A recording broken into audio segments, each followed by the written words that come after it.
mag video tayo. Vespa naman to, Vespa.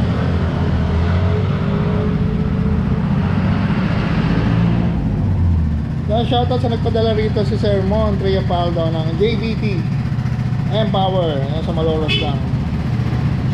So ang ginawa lang natin dito, dati na may ilaw to mga leds. Patay mo na ilaw.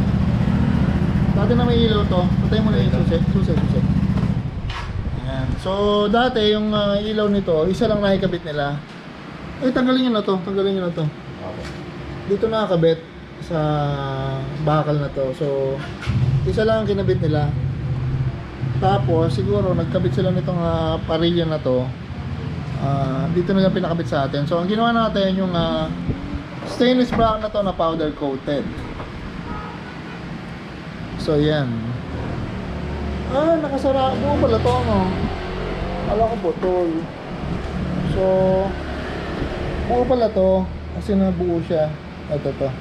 Kala ko po to sa gilid. Tapos ito yung tumilyo niya, diretso na sa ilaw. Tapos tinulyo namin dito sa gitna, nakatumilyo pa rin yan dito.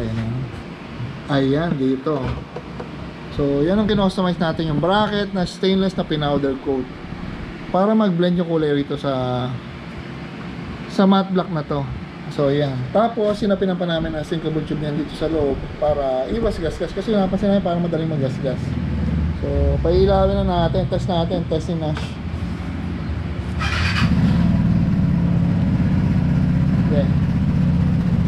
Ayan, oh. Version 5 na NDL yan. Natin dito tayo.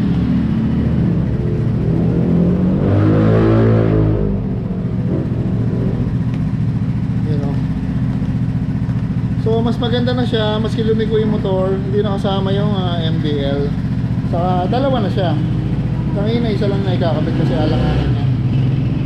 So kung meron kang MDL, pwede kayong setup, kaya lang pag meron kayong ganito pwede, pero pag wala, kasi metal to hindi natin pwedeng butasan yung sayang. So ito, binutasan.